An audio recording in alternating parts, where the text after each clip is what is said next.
Selamat pagi Bapak Ibu Saudara yang dikasihi Tuhan. Shalom. Shalom. Beri sukacita buat Tuhan kita. Bersorak-sorai buat Tuhan kita. Haleluya. Haleluya. Kita bersyukur kalau saat ini kita boleh ada di tempat ini. Ini semua karena kasih-Nya yang luar biasa bagi kita. Biarlah kita memuji Dia, kita tinggikan Dia, karena kita rindu hadirat Tuhan di tempat ini.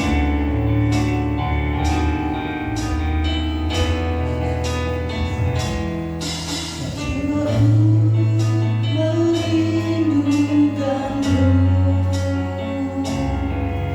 ya Allah yang hidup.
Bapakku, terima kasih.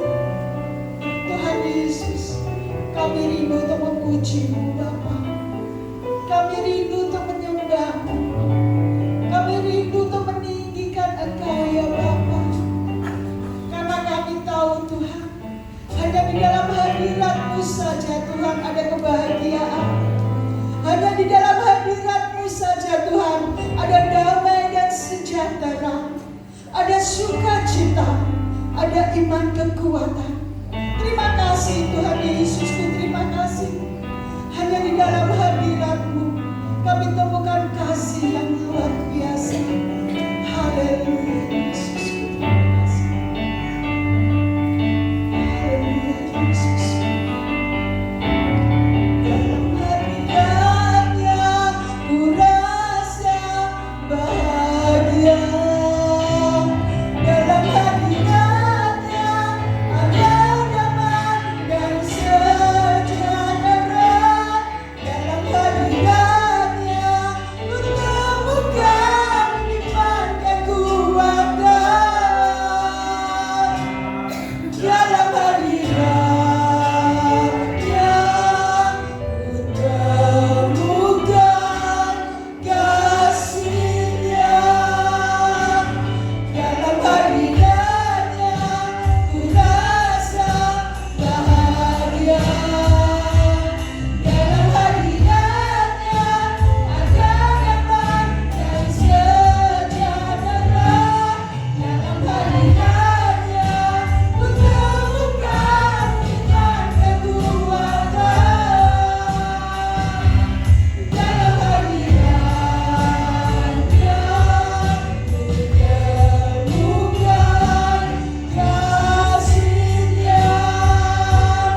Dalam hadirat-Nya ku rasa bahagia. Dalam hadirat-Nya ada damai dan sejahtera. Dalam hadirat-Nya ku temukan iman kekuatan. Dalam hadirat-Nya ku temukan. Dalam hadirat-Nya ku temukan. Dalam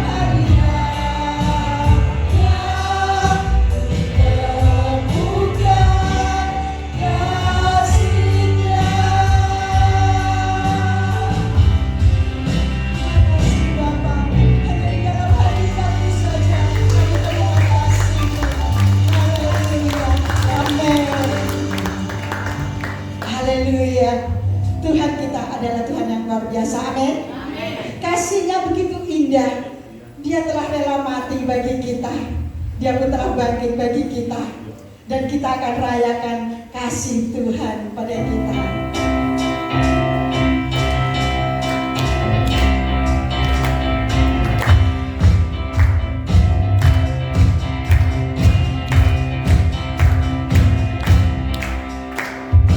Tuhan baik dalam hidupku, selalu setia sepanjang hidupku.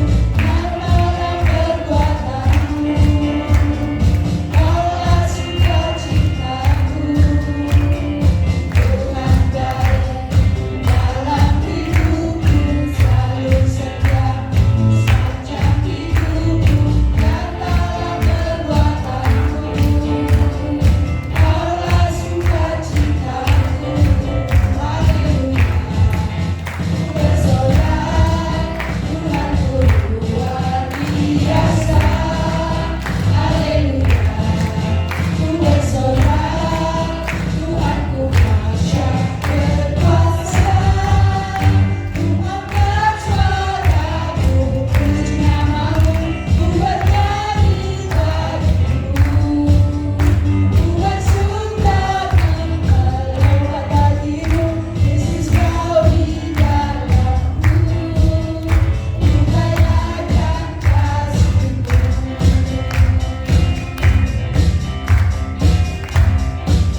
sediakan bagi kita. Allah sanggup untuk melakukan segala perkara. Kita akan pujikan pujian ini dan sementara ini kita akan memberikan persembahan untuk Allah.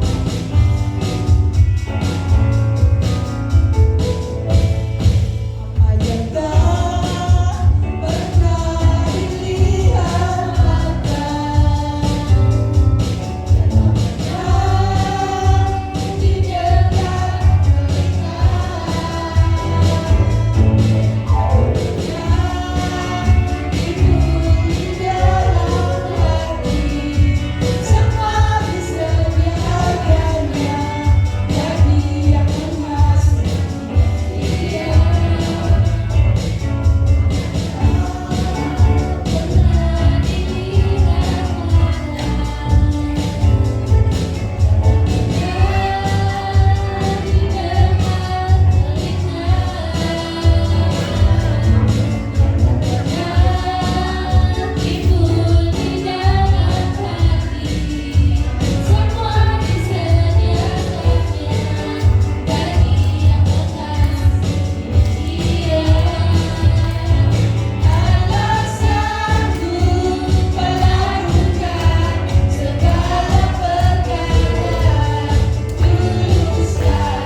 hadir pagi hari ini. Ya Bapa, kami bersujud dan berterima kasih atas karya-Mu yang Engkau kerjakan di dalam setiap pribadi kami pada saat pagi hari ini Tuhan. Engkau telah menyelamatkan kami, Engkau telah membebaskan kami, Engkau memberi kami kemenangan Tuhan. Terima kasih, terima kasih, terima kasih atas karya-Mu. Ajarkan kami menghormati karya-Mu, menghargai karya-Mu dengan hidup berkenan kepadamu. Bapa, kalau sebentar kami akan belajar firman-Mu, Engkau urapi setiap kami pagi hari ini Tuhan, supaya kami boleh mengerti akan kebenaran firman-Mu Tuhan. Untuk kami boleh menghidupi firman-Mu di dalam kehidupan kami. Roh-Mu memampukan kami, Roh-Mu mengingatkan kami Tuhan, untuk kami boleh terus berjalan di dalam kebenaran-Mu. Hamba-Mu tidak ada apa-apanya Tuhan. Engkau pakai hamba-Mu untuk menyampaikan kehendak-Mu sendiri. Dan di dalam nama Putra-Mu yang tunggal, Tuhan Yesus Kristus, kami berdoa dan berterima kasih. Haleluya. Amin. Silakan duduk saudara-saudara yang kasih Tuhan.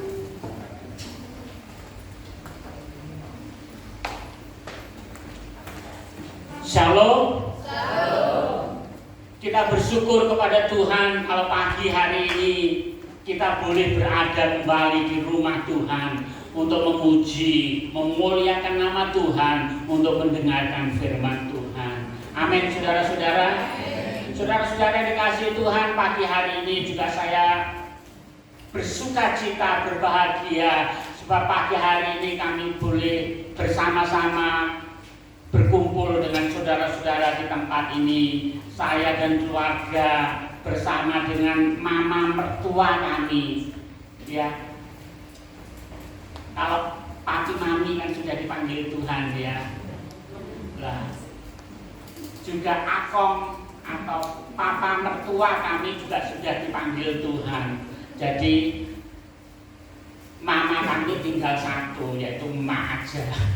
Dan pagi hari ini oleh kemurahan Tuhan juga, ya, kami boleh ada di tengah-tengah saudara-saudara. Kami bersyukur atas kebaikan dan kemurahan Tuhan. Saudara-saudara yang dikasihi Tuhan, pagi hari ini kita akan belajar bersama-sama firman Tuhan.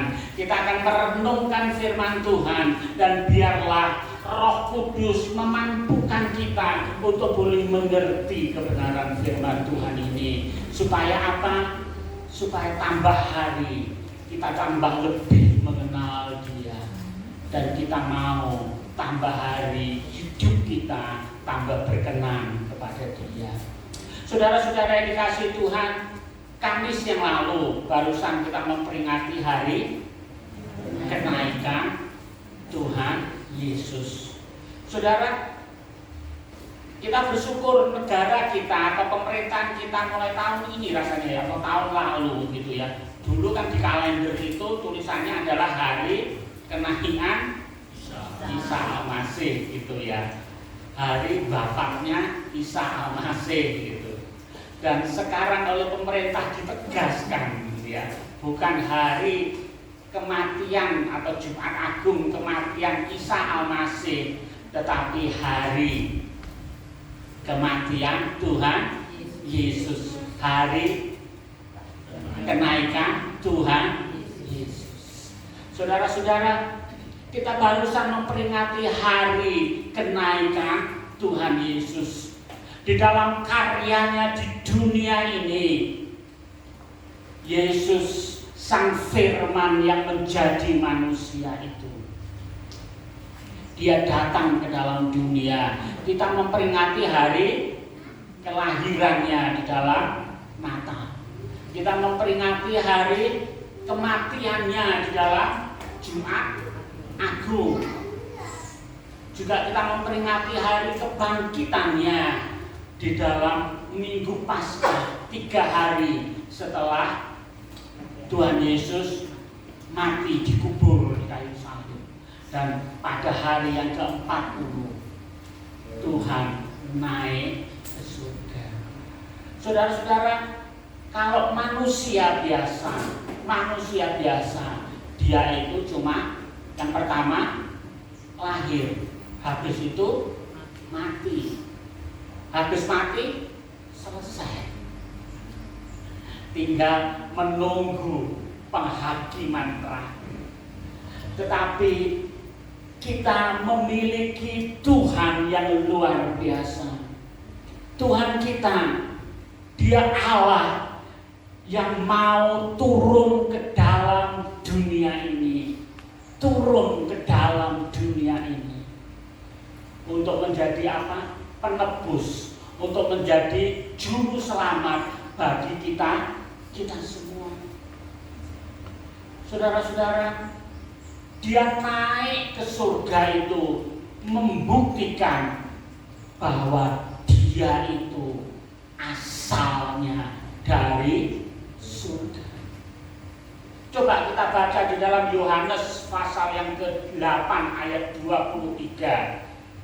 Ya, saya minta untuk ditampilkan Yohanes pasal yang ke-8 ayat yang ke-23. Ya. Ini Tuhan Yesus, Dia berbicara kepada orang-orang Yahudi pada saat Dia mengajar, pada saat Dia berdiskusi dengan orang-orang Yahudi. Dia katakan begini, lalu Ia berkata kepada mereka, Tuhan Yesus berkata kepada orang-orang Yahudi, kamu berasal dari bawah, aku dari atas. Kamu berasal dari bawah. Manusia semua itu asalnya dari bawah. Dan aku dari atas. Kamu dari dunia ini. Aku bukan dari dunia. Tuhan Yesus katakan, aku bukan dari dunia ini. Asalku itu dari atas. Tidak ada manusia lain yang asalnya dari atas. Hanya Allah yang menjelma atau yang menjadi manusia. Istilahnya yang berinkarnasi, memakai tubuh manusia. Itu yang asalnya satu-satunya yang dari atas. Maka Tuhan Yesus katakan, aku dari atas. Aku bukan dari dunia ini. Dikatakan juga di dalam Yohanes pasal yang ke-16 ayat 28. Yohanes 16 ayat 28 dikatakan. Yohanes pasal 16 ayat 28 dikatakan, aku datang, ini kata Tuhan Yesus, aku datang dari Bapa dan aku datang ke dalam dunia ini. Aku meninggalkan dunia ini pula dan pergi kepada Bapa. Saudara-saudara, kenaikan Tuhan Yesus yang barusan kita peringati itu membuktikan bahwa Dia asalnya bukan dari dunia ini. Dia bukan manusia biasa yang asalnya dari dunia ini. Tuhan Yesus sudah mengatakan pada saat Dia ada bersama-sama dengan muridnya, pada saat Dia mengajar kepada orang-orang Yahudi, orang-orang Israel, pada saat itu Dia katakan, aku asalnya dari atas. Di dalam Yohanes pasal 6 ayat 28 yang kita baca ini juga katakan, aku datang dari Bapa dan aku kembali kepada Bapa. Oleh sebab itu, bila disaksikan oleh lebih daripada 500 orang pada saat itu, Tuhan naik ke surga. Dia naik ke surga dengan memakai tubuh manusianya. Tubuh yang sudah berubah jadi tubuh kemuliaan. Dia naik ke surga. Dan setiap orang yang menyaksikan itu, Alkitab mengatakan dia sujud memandang dia. Lalu datang dua orang dari atas mengatakan, dia yang kamu lihat naik ke surga ini, dia akan kembali lagi untuk turun ke dunia. Untuk apa? Untuk menjemput orang-orang pilihannya. Untuk menjemput saudara semua yang ada di tempat ini. Kita yang percaya kepada Tuhan, kita memiliki keyakinan bahwa Tuhan Yesus akan datang kembali ke dalam dunia ini untuk menjemput kita semua. Saudara-saudara yang dikasihi Tuhan, kenaikan Tuhan Yesus itu bukti bahwa dia itu asalnya dari saudara-saudara yang dikasihi Tuhan. Lah kenapa dia datang ke dalam dunia ini? Banyak orang enggak percaya, banyak orang enggak bisa mikir. Lah kok Allah mau-maunya turun ke dalam dunia ini? Mau-maunya dia datang ke dalam dunia ini, bersusah payah menjadi manusia. Saudara-saudara, menjadi manusia ini hal yang gampang apa hal yang sulit?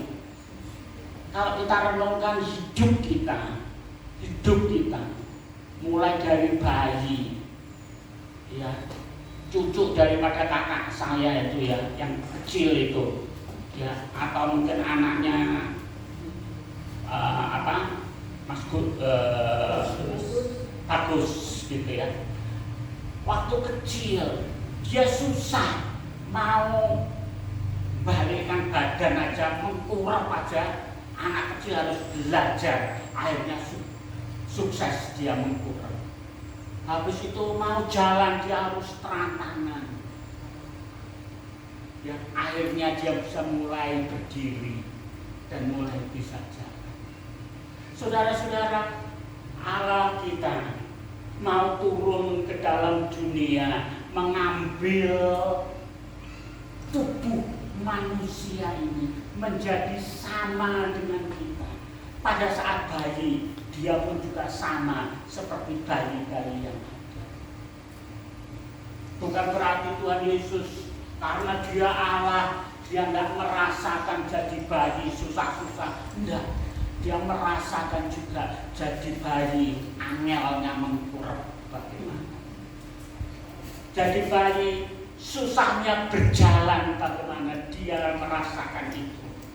Dan bukan cuma itu saja, dalam pelayanannya dia juga merasakan bagaimana sebagai seorang manusia. Saudara-saudara, dengan tujuan apa? Dengan tujuan apa dia mau bersusah-susah datang ke dalam dunia ini? Saudara-saudara, kita akan baca di dalam firman Tuhan.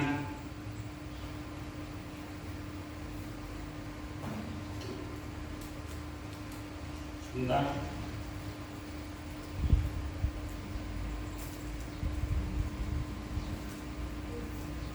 Di dalam Matius pasal yang ke-20 ayat yang ke-28.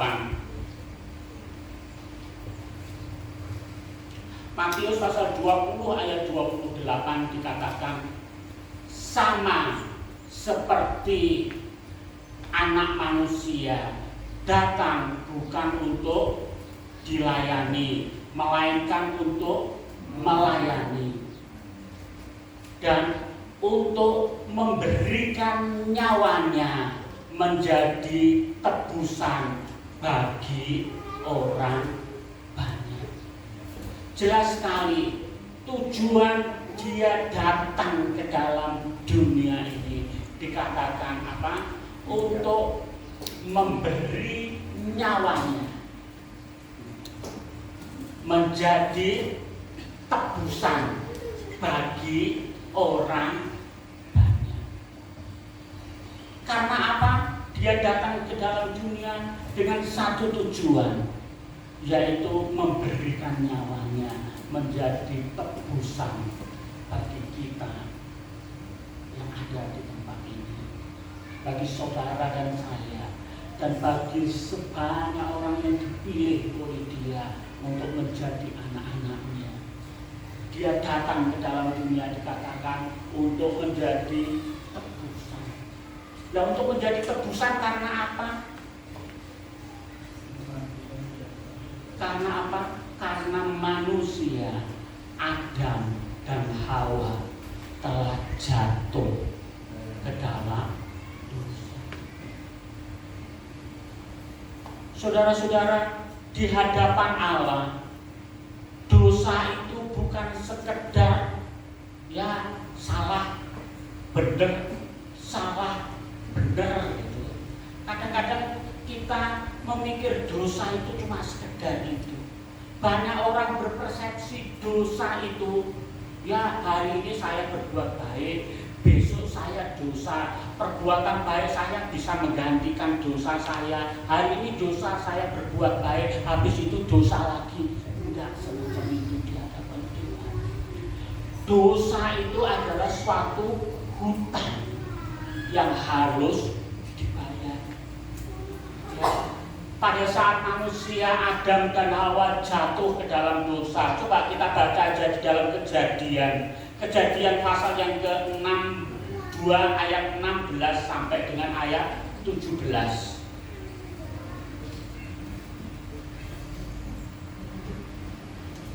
Kejadian pasal 2 ayat 16 sampai dengan ayat 17.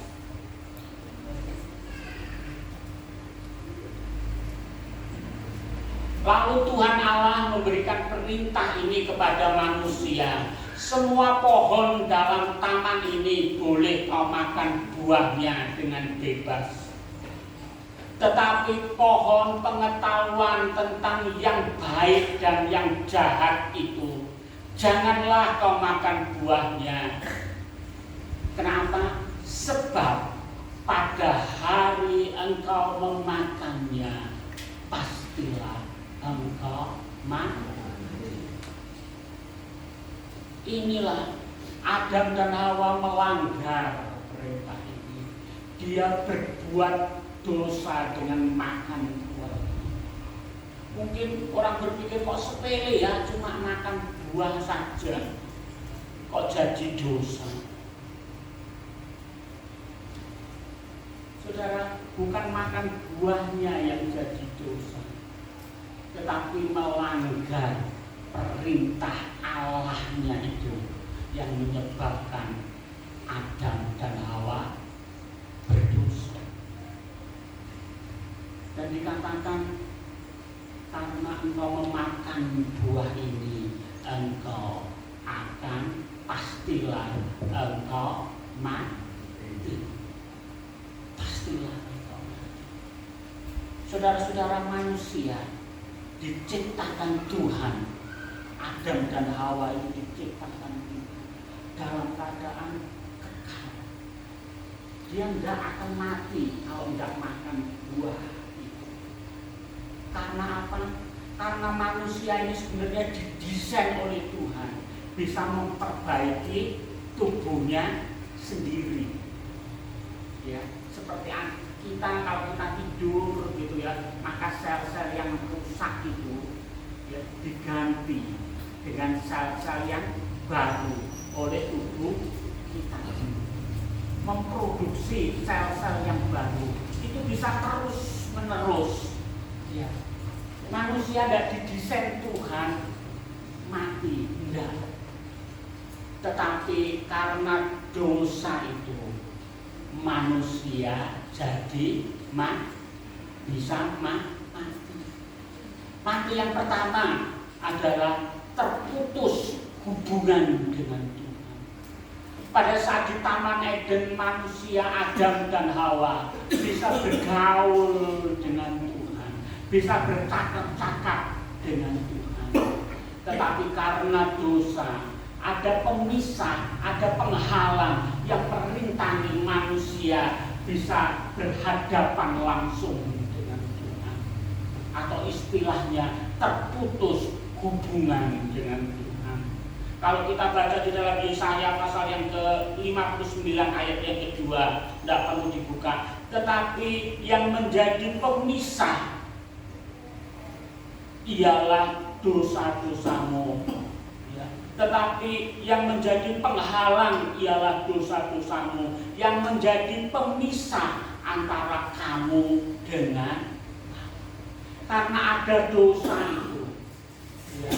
Sehingga hubungan manusia ini dengan Allah jadi terputus. Itu yang pertama, mati secara rohani. Dan yang kedua adalah mati secara jasmani. Kalau kita baca di dalam Kejadian pasal yang ketiga, setelah manusia jatuh dalam dosa itu, Tuhan menghukum manusia. Engkau akan bersusah payah dalam kehidupanmu dan engkau akan kembali kepada tanah. Dan Tuhan menjaga Taman Eden itu atau Firdaus itu dengan 2 malaikat yang membawa pedang, ya, untuk menjaga apa? Supaya manusia ini tidak masuk ke taman itu dan makan buah kehidupan. Saudara-saudara bisa baca itu di dalam Kejadian pasal 1, pasal 2, pasal 3. Jadi saudara bisa mengerti. Ya. Sebab apa Tuhan katakan? Kalau sampai manusia itu makan buah kehidupan itu, manusia ini akan hidup selama-lamanya dalam keadaan berdosa. Tuhan tidak mau manusia hidup selama-lamanya dalam keadaan berdosa. Saudara-saudara, karena keadilan Allah harus menghukum setiap orang yang berbuat dosa. Kenapa tadi Allah kok mau turun ke dalam dunia itu? Ini kita bisa melihat karena keadilannya Allah harus menghukum setiap manusia yang jatuh, yang berbuat dosa. Dengan hukumannya mati. Sebab upah dosa itu adalah mati. Di dalam Roma pasal 6 ayat 23, sebab upah dosa itu adalah maut, adalah kematian.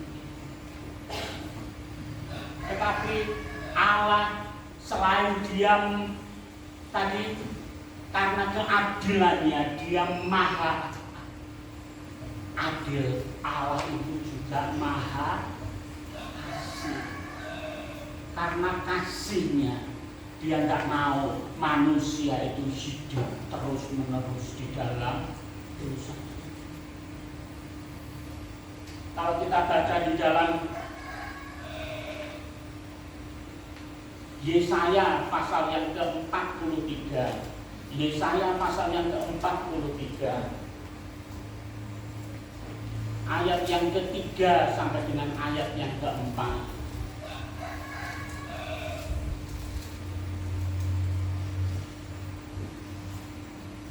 Yesaya pasal 43 ayat 3 dan keempat saya akan bacakan. Sebab akulah Tuhan Allah yang maha kudus, Allah Israel, juru selamatmu. Aku menebus engkau dengan Mesir dan memberikan Ethiopia dan Seba sebagai gantimu. Oleh karena engkau berharga di mataku dan mulia, dan aku ini mengasihi engkau, maka aku memberikan manusia sebagai gantimu dan bangsa-bangsa sebagai ganti nyawamu. Dikatakan oleh karena engkau berharga di mataku dan mulia, aku mengasihi engkau. Saudara-saudara, luar biasa di hadapan Tuhan. Setiap kita yang ada di tempat ini, Tuhan katakan engkau itu apa tadi? Berharga dan mulia. Oleh sebab itu Allah mengasihi engkau. Kepada bangsa Israel, Allah mengasihi bangsa Israel dengan katakan, Dia memberikan manusia sebagai gantimu dan bangsa-bangsa sebagai ganti nyawamu. Ya, pada saat bangsa Israel mau masuk tanah perjanjian itu, ya, Tuhan memurahkan bangsa-bangsa Kanaan. Itu zamannya Israel. Tetapi lebih zaman sekarang ini, Tuhan mengasihi kita. Dia tidak memberikan bangsa-bangsa, tetapi Dia sendiri turun ke dalam dunia. Dia turun ke dalam dunia ini untuk apa? Untuk menyelamatkan kita. Karena apa? Karena engkau, karena kita itu berharga di mata dan mulia. Saudara-saudara, bisakah saudara-saudara merenungkan siapakah kita ini di hadapan Tuhan? Tuhan katakan apa? Engkau berharga dan engkau mulia. Coba katakan kepada kiri kanan saudara, ya, engkau ini berharga. Jabat tangan, engkau ini berharga, ya, berharga. Engkau ini mulia. Ayo, jabat tangan, katakan kepada kanan kiri saudara. Jangan cuma jabat tangan toh. Katakan engkau ini berharga. Engkau ini berharga. Engkau ini mulia. Oleh sebab itu Tuhan mengasihi engkau. Dengan apa? Dengan Dia turun ke dalam dunia ini untuk menyelamatkan kita. Saudara-saudara, Tuhan mati di atas kayu salib untuk mengganti, untuk menebus, untuk membayar dosa-dosa kita. Mungkin kita katakan, loh, kenapa kok harus dibayar dengan kematian? Saudara-saudara, Tuhan katakan di dalam firman Tuhan, sebab semua orang telah berbuat dosa dan kehilangan kemuliaan. Saudara-saudara, tidak ada satupun manusia di dunia ini yang bisa menyelamatkan kita. Karena apa? Karena setiap manusia itu sudah berbuat dosa. Dan kita tahu upah dosa itu adalah mati. Ini konsep ini tidak dimiliki oleh agama-agama lain. Dia tidak mempunyai konsep itu. Tetapi di dalam kekristenan, ya, Tuhan katakan semua manusia itu sudah berbuat dosa. Nah, kalau manusia ini sudah berbuat dosa, maka dia tidak dapat menjadi penyelamat bagi orang lain. Untuk dirinya sendiri aja dia tidak dapat menyelamatkan. Siapa yang tidak berbuat dosa? Tidak ada. Oleh sebab itu perlu Allah sendiri yang dari surga itu, Dia yang suci, Dia yang tidak berbuat dosa itu, Dia datang ke dalam dunia menjadi manusia.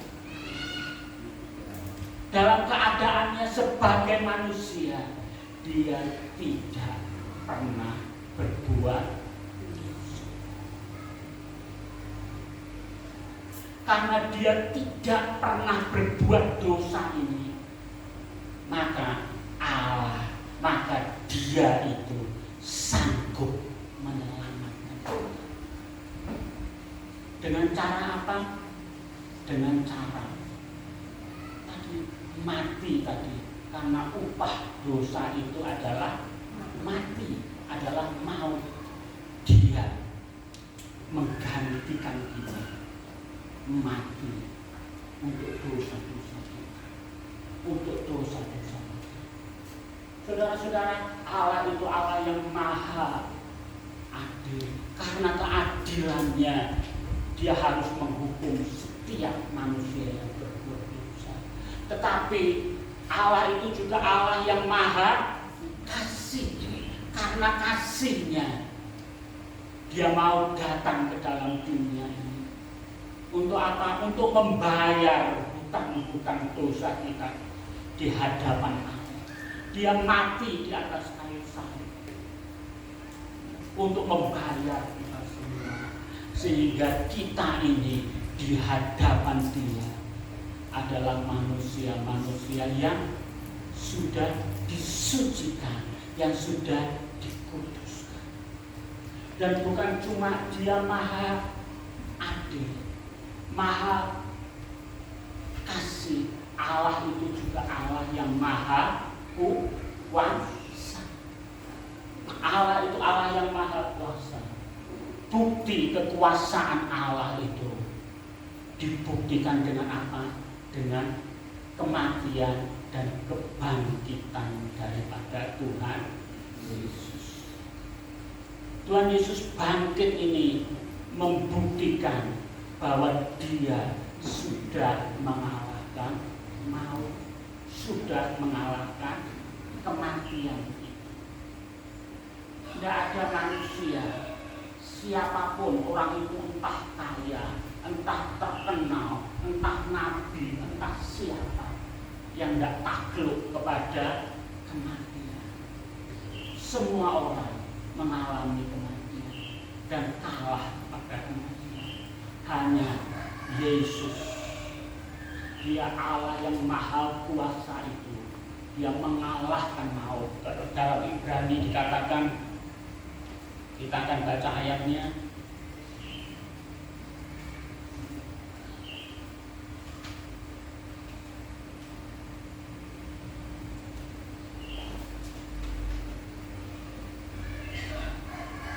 Di dalam Ibrani pasal yang kedua ayat yang ke-14. Ibrani pasal yang kedua ayat yang ke-14. Karena anak-anak itu atau kita ini adalah anak-anak dari darah dan daging, maka ia juga menjadi sama dengan mereka, mendapat bagian dalam keadaan mereka. Dikatakan supaya oleh kematiannya ia memusnahkan dia, yaitu iblis yang berkuasa atas maut. Oleh kematiannya Dia, Tuhan kita Yesus Kristus, ya, memusnahkan iblis yang berkuasa atas maut. Dan Tuhan katakan kepada setiap kita yang percaya kepada Dia, di dalam 1 Korintus 15 ayat yang ke-22 dikatakan, 1 Korintus 15 ayat yang ke-22,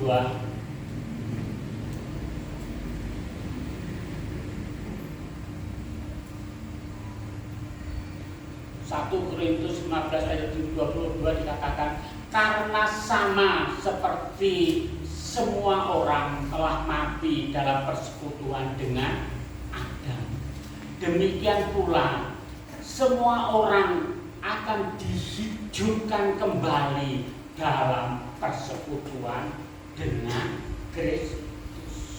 Saudara-saudara, kemahakuasaan Allah itu bukan cuma dibuktikan dengan Yesus bangkit dari antara orang mati dan naik ke surga. Bukan cuma itu, tetapi dikatakan, ya, demikian pula semua orang di sini adalah orang-orang yang percaya kepada Dia, yang menerima Tuhan sebagai Tuhan Yesus sebagai juru selamatnya, dikatakan akan dihidupkan kembali dalam persekutuan dengan Kristus. Saudara, kemahakuasaan Allah bukan cuma Dia Allah yang membuat kemahakuasaannya. Bukan cuma sekedar dia membangkitkan orang mati, Lazarus yang sudah mati dibangkitkan. Bukan cuma sekedar itu. Allah yang maha kuasa itu dibuktikan dengan dia sendiri menjadi manusia, tetapi bukan mati pada hari ketiga dia mati. Ini bukti kemahakuasaannya.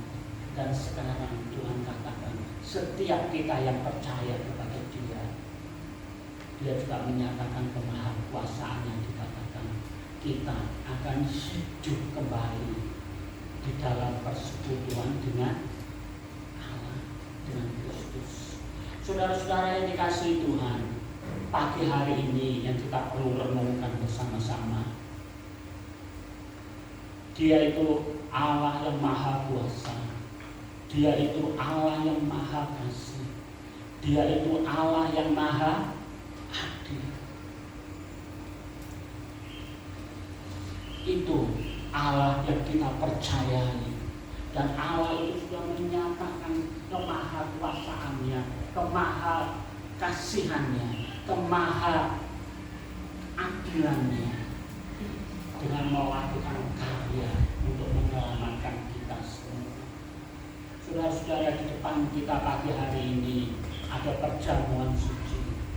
Kita bersekutu dengan tubuh dan darah Tuhan Yesus. Saudara, kalau agama-agama lain, ya, guru-gurunya atau nabi-nabinya cuma mengajarkan jalan, begini loh jalannya, begini loh caranya.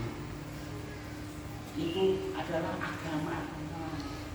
Tetapi di dalam kekristenan Tuhan mengatakan, kalau kamu bersekutu dengan aku, kata Tuhan Yesus, kalau kamu tinggal di dalam aku, maka kamu itu akan ikut seperti, dalam kata lain dikatakan, kita akan naik kapalnya Tuhan Yesus.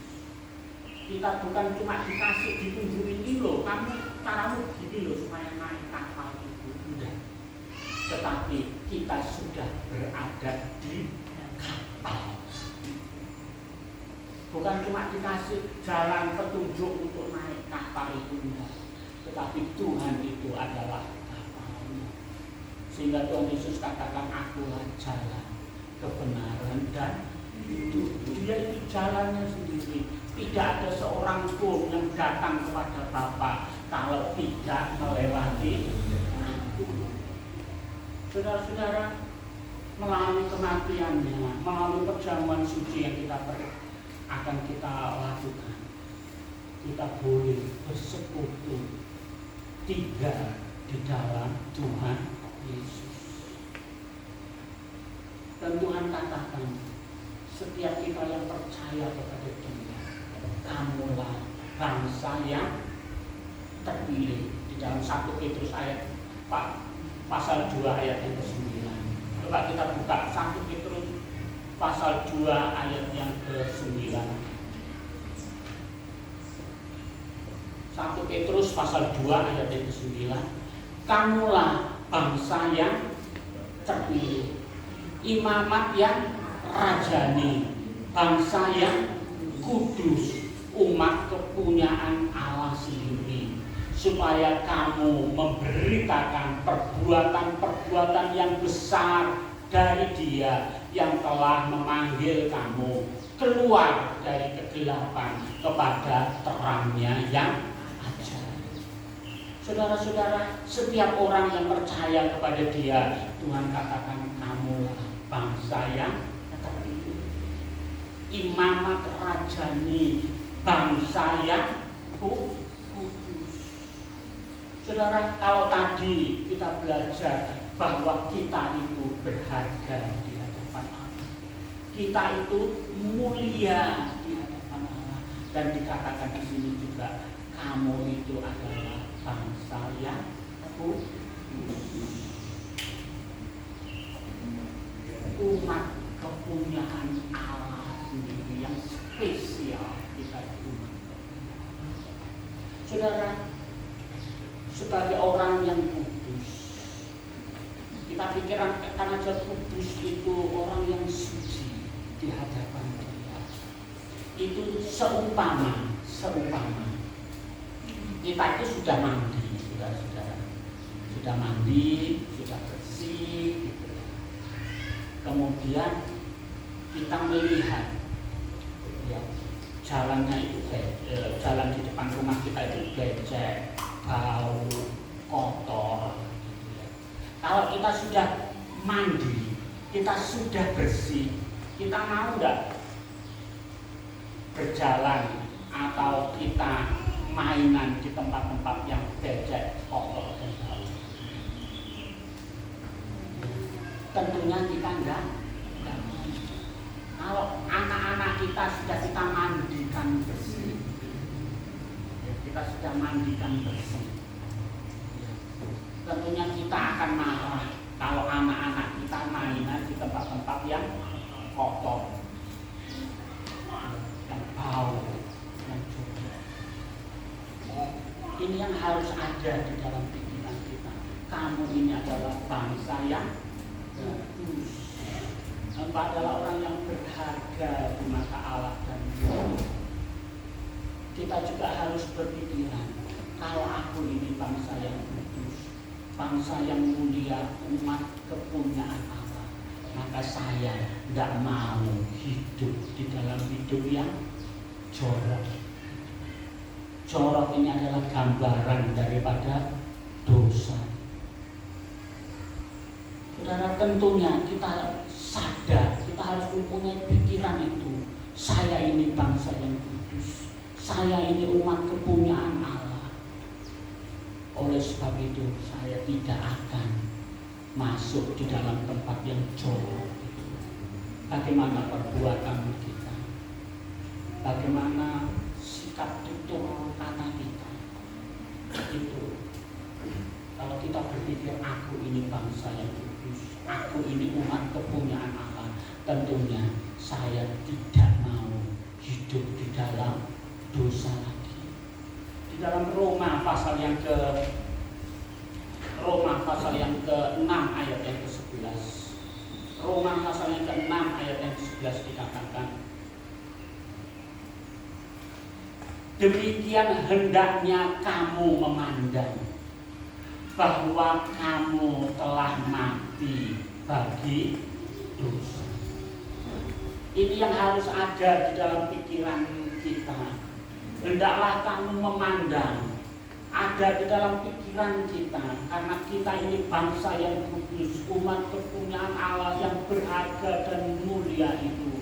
Dikatakan, demikian hendaknya kamu memandang bahwa kamu telah mati bagi dosa. Jangan kita senang hidup di dalam dosa. Perkataan kita, perbuatan kita nggak mau. Saya sudah mati, ya, bagi dosa. Tetapi kamu hidup bagi Allah di dalam Kristus. Saudara, hidup kita harus menggambarkan, mencerminkan bahwa Allah itu hidup di dalam kita. Kristus itu hidup di dalam kita. Di dalam 1 Korintus 10 ayat 31 juga dikatakan, jika engkau makan, atau jika engkau minum, atau jika engkau melakukan segala sesuatu yang lain, lakukanlah semuanya itu untuk kemuliaan Allah. Saudara, ini yang harus ada di dalam pikiran kita, dalam aktivitas kehidupan kita. Aku sudah mati bagi dosa. Aku sudah dikuduskan. Aku tidak mau lagi hidup di dalam comberan tempat-tempat kotor. Sebagai kita anak-anak muda, kita bapak-bapak, ibu-ibu, semua yang hadir di tempat itu, di tempat ini, Tuhan mau kita memandang, aku tidak mau lagi hidup di dalam dosa. Aku mau hidup, apa yang aku makan, apa yang aku minum, apa yang aku kerjakan semuanya itu untuk kemuliaan. Saudara-saudara yang dikasihi Tuhan, biarlah firman Tuhan ini menjadi perenungan bagi kita semua.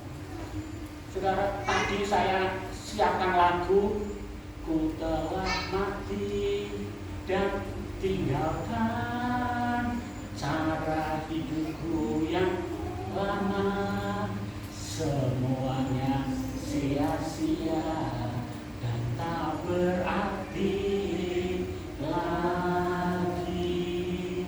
Hidup ini ku letakkan padamu ya Tuhan, jadilah padaku seperti yang Kau ingini. Saudara, lagu itu mengatakan ku telah mati dan tinggalkan cara hidupku yang lama, yang semuanya sia-sia. Tetapi pada saat tadi puji-pujian, ada lagu lagi. Ini lagunya anak muda. Kalau itu kan lagunya orang tua, itu telah mati dan tinggalkan, itu orang tua. Tadi lagunya orang muda tadi tak mau kompromi, tadi apa? Ku tak mau hidup bagi dunia ini lagi. Itu lagunya anak muda loh. Tak mau kompromi, tak ingin kompromi, tak ingin melakukan hal yang dapat dukakan hatimu. Itu lagunya anak sekarang. Waktu saya mikir, oh iya ya, lagunya orang tua, mungkin kita senang lagu itu lagi. Lagu apa tuh? Telah mati dan tinggalkan. Tapi anak muda, lagu kayak gini, enak lagu yang kedua saja. Aku tak mau hidup bagi dunia ini lagi. Ayo kita main musik maju ke depan. Kita jadi anak muda aja. Jadi anak muda. Kita nyanyikan lagu ini. Setelah kita nyanyikan lagu ini, saya serahkan kepada hambanya yang akan mengambil perjalanan suci.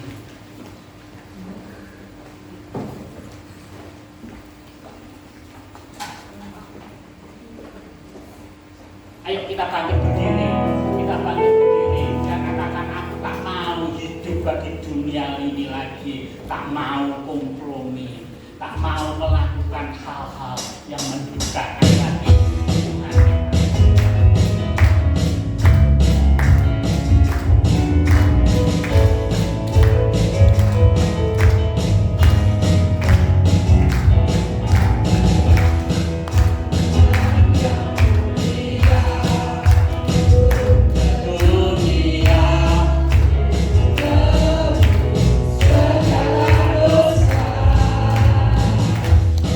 Berikan sama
biasa bagi kami.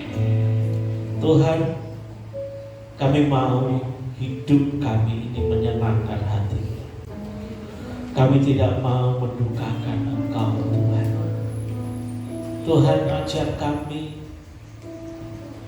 beri kemampuan kepada kami untuk kami dapat mempersiapkan hidup kami selaras dengan kehendak-Mu. Terima kasih Bapa, kami bersyukur buat firman yang telah menguatkan iman kami untuk kami dapat tetap setia kepadamu. Terima kasih Tuhan, terima kasih Bapa. Saya minta Bapak Nandiono dan Bapak Mariono untuk maju ke depan, ikut ambil bagian dalam pelayanan perjamuan kudus. Tuhan Yesus, juga sebentar kami akan masuk di dalam perjamuan kudus, di mana anugerah-Mu yang besar ini yang telah Kau nyatakan bagi kami. Tuhan, kami rindu kami dapat selalu bersekutu dengan Engkau, bersekutu dengan tubuh dan darah-Mu, Tuhan. Tuhan Yesus, Engkau memberkati anggur roti yang telah tersedia. Engkau berkati dengan kuasa tubuh dan darah, sehingga ketika kami makan, ketika kami minum, kami mendapat kuasa yang luar biasa daripada-Mu. Terima kasih Tuhan, juga Engkau memberkati dan kedua anak-Mu yang ikut ambil bagian di dalam perjamuan kudus ini. Engkau memberkati Tuhan. Terima kasih Bapa. Kami bersyukur, kami serahkan doa kami ini hanya dalam nama Tuhan Yesus Kristus kami sudah berdoa. Haleluya. Amin. Silakan. Ku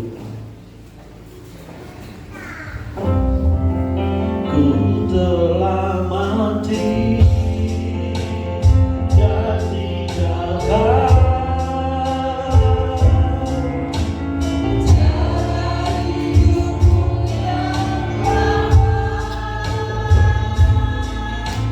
Semuanya sia-sia.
Terima kasih Tuhan, kalau Engkau telah tebus kami, Engkau telah lepaskan kami dari kuasa dosa dan kuasa maut. Tuhan, kami mau hidup untuk menyenangkan hati-Mu. Kami mau hidup seperti yang Kau ingini. Terima kasih Tuhan, terima kasih. Dengan darah-Mu Kau telah tebus kami. Engkau rela mati di atas kayu salib bagi kami. Terima kasih Bapa, terima kasih. Mari kita angkat roti tinggi di atas kepala kita. Kita kenang kembali pengorbanan Tuhan Yesus di atas kayu salib.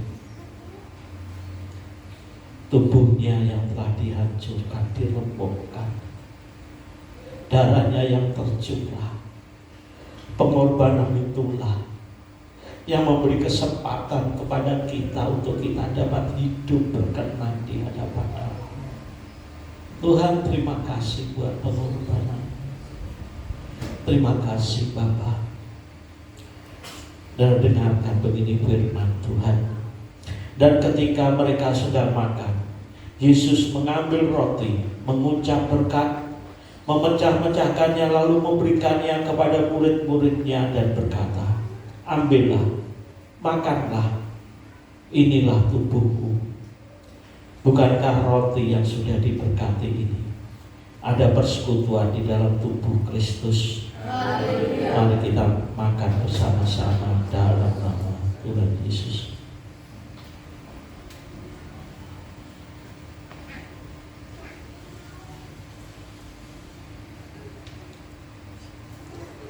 Terima kasih Tuhan.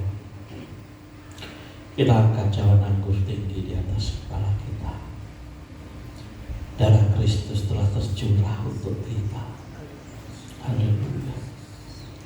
Sesudah itu ia mengambil cawan, mengucap syukur, lalu memberikannya kepada mereka dan berkata, minumlah kamu semua dari cawan ini, sebab inilah darahku, darah perjanjian yang ditumpahkan bagi banyak orang untuk pengampunan dosa. Bukankah anggur yang sudah diberkati ini ada persekutuan di dalam darah Kristus? Mari kita minum bersama dalam nama Tuhan Yesus.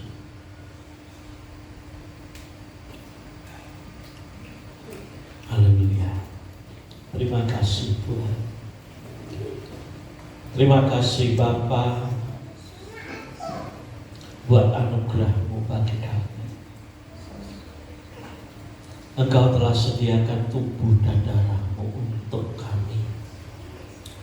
Kalau pagi hari ini Tuhan, kami dapat ambil bagian dalam perjamuan kudus ini.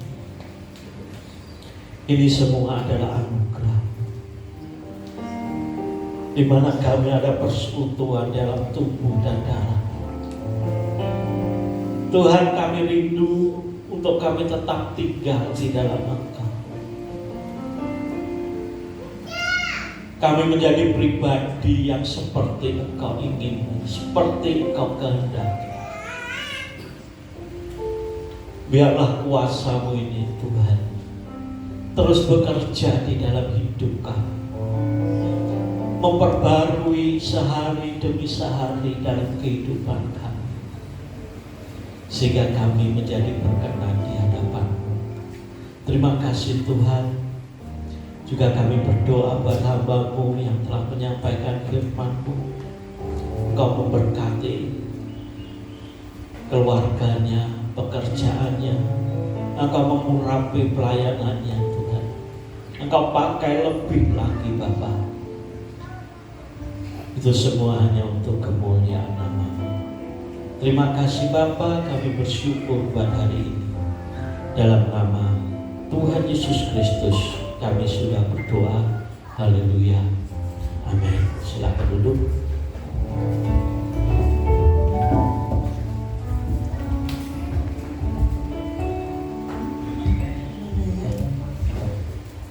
Kita akan menerima berkat firman Tuhan.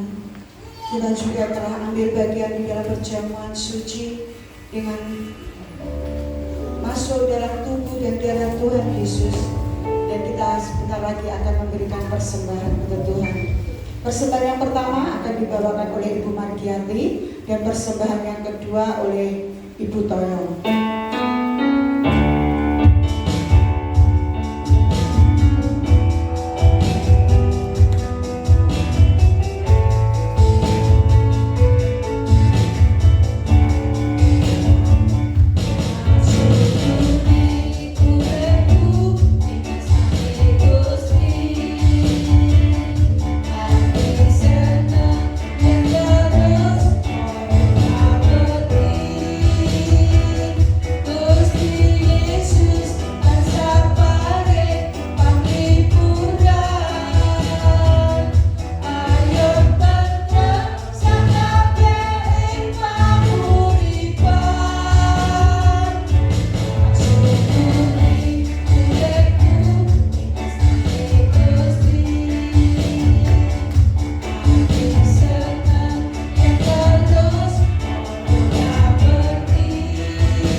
Saudara berikan, dan kita percaya Tuhan sendiri yang akan mengembalikannya dengan kasih-Nya yang luar biasa.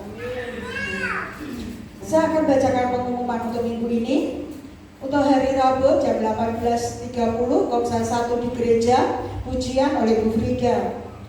Hari Kamis jam 18 Komsel 2 di rumah Bapak Supani, pujian oleh Ibu Eda. Hari Jumat jam 20 ada mesbah doa online.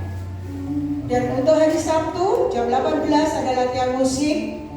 Hari Minggu jam 8 ibadah raya memperingati hari Pentakosta.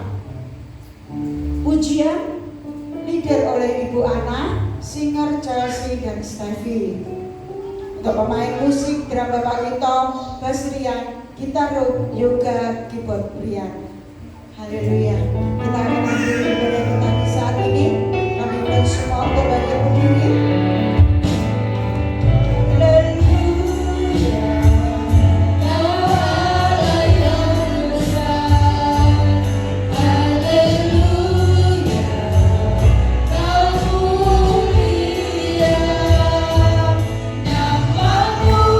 Kuasa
Kalau Engkau telah memberkati kami, Engkau telah pimpin kami, pimpin ibadah kami mulai awal sampai akhir. Dan kami percaya Engkau telah curahkan berkah-berkah-Mu atas kami.